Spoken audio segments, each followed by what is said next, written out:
ചേച്ചി എന്തോ നോക്കി നിൽക്കായിരുന്നു. ഞാൻ ചേച്ചി ഏൽപ്പിച്ചിട്ടല്ലേ പോയത്. ഞാൻ വിചാരിച്ചില്ല അവര് നിന്ന നിപ്പില മുങ്ങിക്കളഞ്ഞേ.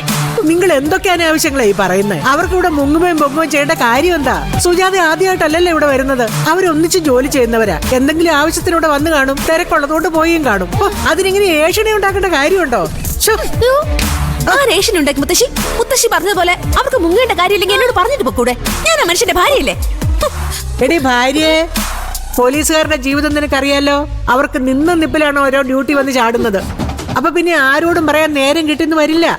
അവന്റെ മുത്തശ്ശിയായി എനിക്ക് പോലും അവന്റെ ബുദ്ധിമുട്ടുകൾ മനസ്സിലാവും. ഭാര്യയായി നിനക്കെന്താടി ഇതൊന്നും മനസ്സിലാവാത്ത? അതെ, മോനായോണ്ട് തന്നെ. പിന്നെ ഇങ്ങനെ ചിലതൊക്കെ കണ്ട എനിക്ക് മനസ്സിലാവില്ലേ? ഇതിന്റെ പേരാണ് സംശയരോഗം. ഇവളെ ഒറ്റയൊരുത്തിയാണ് നിന്നെ ഈ പരുവത്തിലാക്കിയത്.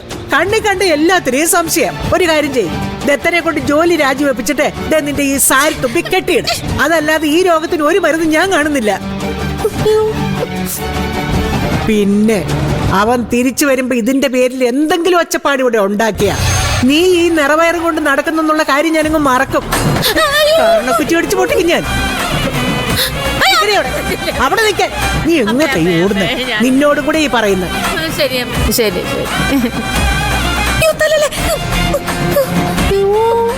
പെട്ടല്ലോ മോളെ. സത്യം പറഞ്ഞ അച്ഛൻ അമ്മയെ തല്ലിക്കൊല്ലും, കള്ളം പറഞ്ഞ അച്ഛൻ പട്ടിയിറച്ചി കഴിക്കും. ശരിക്കും നമ്മൾ പെട്ടല്ലോ.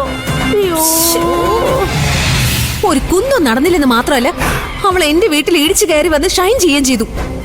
ഇതിനു വേണ്ടിയാണോ ഇത്രയും കാശ് മുടക്കി ഞാൻ കൂടോത്രം ചെയ്തത്? നിങ്ങളെ കൊണ്ട് പറ്റില്ലെങ്കിൽ അത് പറ. അവളെ കൊന്നിട്ടാണെങ്കിലും ഞാൻ ജയിച്ചോളാം. ബ്ലഡി ഫൂൾ, കൊന്നിട്ട് നീ എന്ത് ചെയ്യാൻ പോകുന്നു? അകത്ത് പോയി കിടന്ന് ഉണ്ട തിന്നാനോ? എന്റെ പെണ്ണെ, ജയിലിൽ പ്രസവിക്കാന്ന് പറഞ്ഞാ അത്ര സുഖമുള്ള ഇടപാടൊന്നുമല്ല. ഞാൻ പിന്നെ എന്ത് ചെയ്യും? അതെന്നോടാണോ ചോദിക്കുന്നത്? സ്വന്തം ഭർത്താവിനെ വശീകരിച്ച് കൂടെ നിർത്താൻ അറിയാൻ വയ്യാത്ത നിന്നെയൊക്കെ ഞാൻ എങ്ങനെ സഹായിക്കാനാ? അയ്യോ, അങ്ങനെ പറഞ്ഞ് കൈ ഒഴിയല്ലേ സാമിയമ്മേ.